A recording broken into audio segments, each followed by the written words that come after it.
Sponsored by the Big 98, Nashville's #1 for new country and the home of the Bobby Bones Show.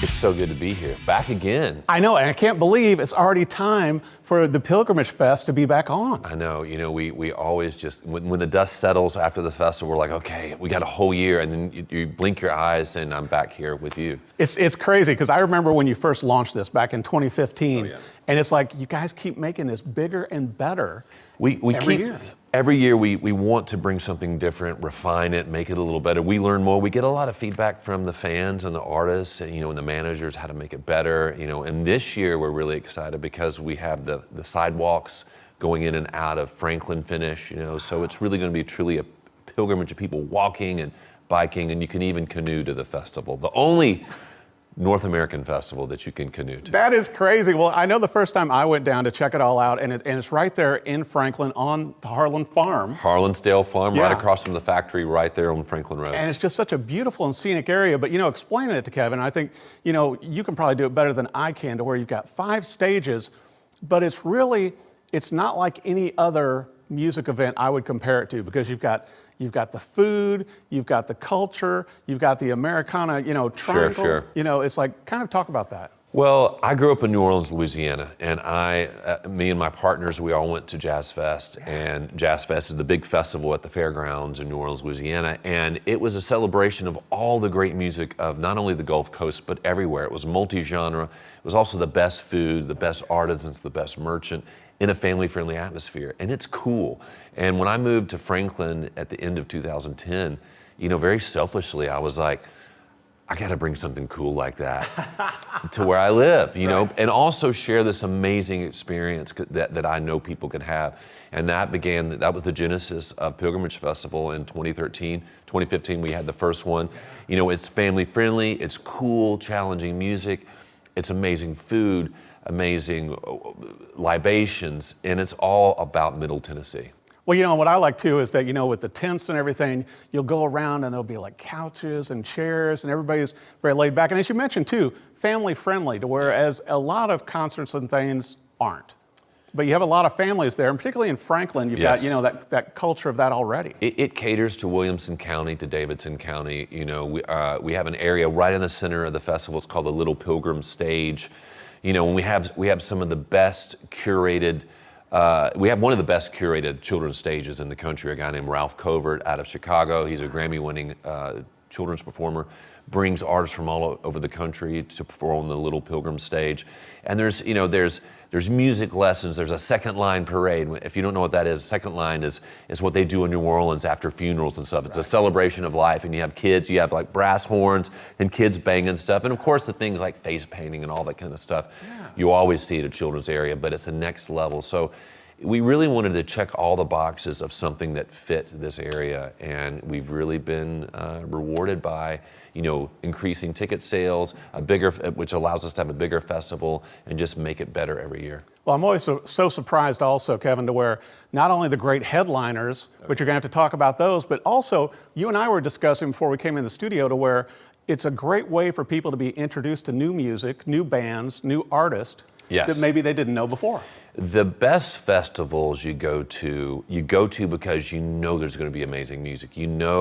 Year after year, you stumble over to at our festival, the Gold Record Road stage or the Shady Grove stage, and you're going to see an artist that you've never seen before that blows you away, that becomes your new favorite artist, and that's the most rewarding thing. Of course, we have the big headliners like Chris Stapleton and Brandi Carlile and Jon Batiste and the Avett Brothers this year. And in the past, we've had Justin Timberlake and Eddie Vedder and the Killers and Keith Urban. But you want it to be an incubator for new talent. We're in Music City, we're in music, the land of amazing music, and it's not just country, but it's pop and it's alternative rock and it's Southern gospel and Americana, and we want people just to have a deep dive of all the music of this area. Well, and I got to ask you too, Kevin, it's like, with the whole, covering all the different styles of music and genres, how do you guys figure out which bands? Because so many of them, like what you and I were discussing, are like up and comers that are on the cusp of being, A-list anyway. Sure. And sure. you guys get them there at Pilgrimage before. Well, we, one of the things that served us well in any endeavor in life is go into it knowing what your strengths are and where you need help. Right. And I have a long background of music, and so do my partners. But we realize there's a specialized job, which is your talent booker. And I have no shortage of artists I want on the festival. But our talent booker is a guy named Jay Sweet. He famously books the Newport Folk and Jazz Festivals up in Newport, and he's one of the best in the business. And he has his ear to the ground all the time. Who is the new cool artist, the new artist we have to get? So you have him there kind of as the gatekeeper. Then you have Brant, Michael, and I always throwing new artists at him. And a lot of times he'll go, yes, they're awesome, or no, they're terrible. Right. Or they're great, but they're a handful. You don't want to deal with them. So there's a lot of, like any good thing that comes out of a group, there's a lot of headbutting, there's a lot of back and forth, but the artists we end up booking that all of us can say, okay, end up making Pilgrimage what it is. And so that's why we have those artists. A good example is like Jon Batiste, and who is an amazing artist, and we all know who he is, and he swept the Grammys with his album. But back in September when we booked him, September of 21, that none of that had happened. You as a festival producer and booker, you want to be able to get those artists before they happen, and we were able to book Jon Batiste before. Because it's no surprise that the price goes up a little bit for an artist when they sweep the Grammys.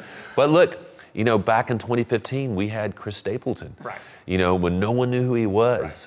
Right. And some friends said, you need to check out Chris Stapleton. I was like, huh? Mm-hmm. And so I checked out the Traveler album. And, now he's headlining the festival for a little bit more than he was in 2015. But how incredible, because once again, he's a guy that lives here. Oh, yeah. And that's a big pitch. Like, hey, you don't even have to get in the tour bus. Just go do your show, and, by 9 p.m., you're going to be back in your crib hanging out. Well, and we've had so many of the artists on the show, too, that are playing Pilgrimage this year, such as Yasmin Williams and Tiger Lily and Celise. And it's like going, these are amazing talents. And after we have them on the show, it's like I'm telling people, you got to check them out. You got to listen to their music. You want to get artists who make people come early. Mm-hmm. Who get people out. Who like, I'm going to get out there at 1 o'clock. I'm going to put out my lounge chair. I'm going to get, I'm going to start hydrating and whatever it is you want to hydrate with, and we have it all. And just dig in for some amazing music, amazing food. So Tiger Lily, Celise, we've got Mark Ribot, we've got Butch Walker, so many early artists playing that just blow people away. Well, and I'm also amazed, Kevin, to where how excited they are to play the Pilgrimage. Oh, yeah. It's become such a well-known event, 2-day event. You're outside, you're in Franklin, 5 stages. It's just, people want to be there and artists want to play there. I'm glad you say that. One of the things you want to do is create a festival that the word of mouth is your best currency in anything you do. Right. And those first few years, we really invested heavily in the experience, because the people who are going to be your champions are the artists, the managers, the production guys who go back to their people and say, hey, this is an awesome festival. And then the fans who came out to those not highly attended first years, right. And spread the word. And it's really cool. Like, I'm that guy that wears the Pilgrimage Festival shirt everywhere.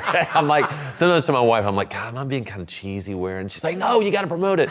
But we were talking before the interview, I was in Seattle, and somebody in the airport went, Pilgrimage Festival, I'll be there. They don't know that I'm a part of it. Right. But it's become this really cool thing. And we knew that going in, like, wait a second, we're in the coolest area in the country right now, Franklin, Tennessee and Nashville, Tennessee. We have the best musical artists who live here. We've got the Park at Harlansdale Farm, which is a headliner in and of itself. With those buildings on the historic register, an amazing old walking horse farm, 238 acres, right in the center of Franklin, Tennessee, 18 miles from downtown Franklin, is just this amazing thing. Well, and I want to bring up too, it's obviously September 24th and 25th. Yes. And, tickets are available. Where should our viewers go, online, social media, everything to be a part of this event? Pilgrimagefestival.com is where you go on the interwebs. And then Pilgrimage Festival on Instagram, Facebook, and there's tons of links to get you to tickets. And I got to say right now, keep your eyes peeled because we are going to release single-day tickets. Really? That's the big reveal. Wow. Yeah. Well, and also, Better Than Ezra is going to be there, And, Better Than Ezra, my band. Still playing with your band, 29 years, and in your spare time, when you're not working on Pilgrimage Festival and everything, you still write songs, you do a lot of co-writing. Yeah. You've had a number of hits with other artists, yes, too. I've been really fortunate. Many years ago, I had a famous manager, a guy named Alan Kovac, who managed the Bee Gees and Blondie and Motley Crue and Meatloaf. Wow. He told me, he goes, Kevin, you got to diversify. And I really took it to heart and wrote with a lot of his artists back in the day. I mean, I wrote my first co-write was with Meatloaf, which is crazy. I mean, he's a legend, but and then Blondie and the Bee Gees, and then everybody from Taylor Swift to Sugarland, Jennifer Nettles. I have a new single that came out last week with Hunter Hayes. It's called Missing You. Check it out. But I also get to write a lot with a lot of the artists like Tiger Lily. I've written with him. So amazing. I will always sound like me singing with Better Than Ezra, but I get to stretch out and wear different hats when I write with other artists, and it keeps me interested and fresh. Working with young artists, and I get so much out of it. And it all works. The festival, my writing career, the band, it all works together. And getting to do this kind of stuff is, and also still the Better Than Ezra Foundation still going on. The BTEfoundation.org is a 501c3 we put together 19 years ago, and we've raised almost $3 million. It started off as a response to Hurricane Katrina, and we rebuilt homes, we got musicians new instruments.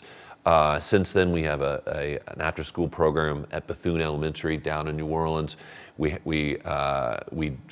get them supplies. Trucks come in twice a year with paper and pencils, all the things we take for granted. A lot of those schools don't have down in New Orleans.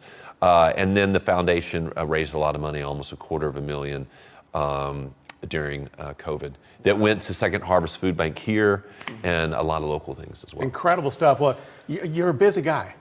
Man, I like it. It's a blessing, man. It's when you do what you love, it doesn't feel like work, as you know. And so, even if I wasn't doing music as a career, that's what I would do in my spare time. So I get to do it as a career. So, well, I'll tell you what, a lot of gratitude. It's incredible, and be sure and get your tickets. Pilgrimage Festival, Pilgrimage Music and Cultural Festival is September 24th and 25th. You can go online where Kevin mentioned, get your tickets. You don't want to miss this incredible event to see the big artists, but also artists that are going to be big within the next few years. Kevin Griffin, thank you so much for coming on the show. Eric, always a pleasure. Cheers. Sponsored by the Big 98, Nashville's #1 for new country and the home of the Bobby Bones Show.